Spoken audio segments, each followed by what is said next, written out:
welcome back to the show. Today I want to share a story that comes straight from the Adirondacks, and it brings a lot of real, palpable courage into focus. The headline itself reads, "A hiker confronts his fear of heights at Ausable Chasm in upstate New York." It's a quick line, but what follows the news desk is a vivid snapshot of a person gripping wagons of cables, fighting a long-standing fear, and learning something profound in a chain of ledges, rungs, and exposed bridges.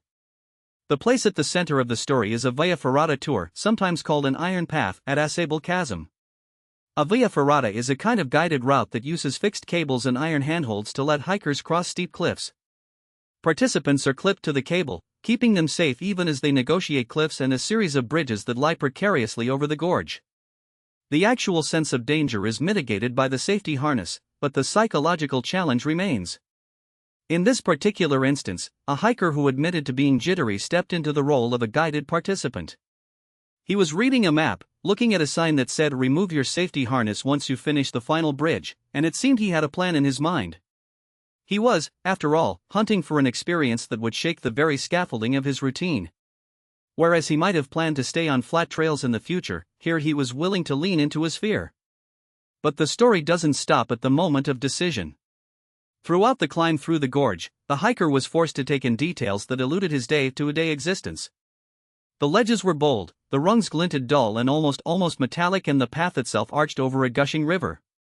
Each step down the scale of going up the hillside, each look down or over the edge, either seemed to remind him of how much more he could still access with that single cable now keeping him attached. Those are the heaving thoughts that come with the kind of physical risk that is contained.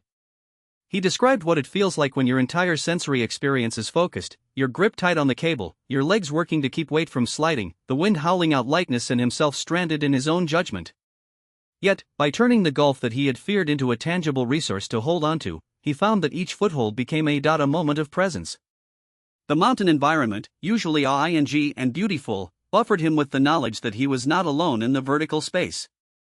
The course also provided training, teaching him to trust the harness, the rope, and the guidelines that crews established. After reaching the top of the final bridge, the hiker removed his clip as the guide had instructed. That moment is highlighted in the piece for its formality. It is not summary. It's a symbolic gesture grounded in progress. For the individual, he had moved from anticipated dread to an intentional sense of accomplishment. And that is the core lesson the article shares. It is not about daring reckless adventures, it is about gradually building trust until a deep state of initiative percolates in a more graded environment. The specific location, Ausable Chasm, October in the Adirondack Mountains, offers a beautiful backdrop for people willing to test themselves.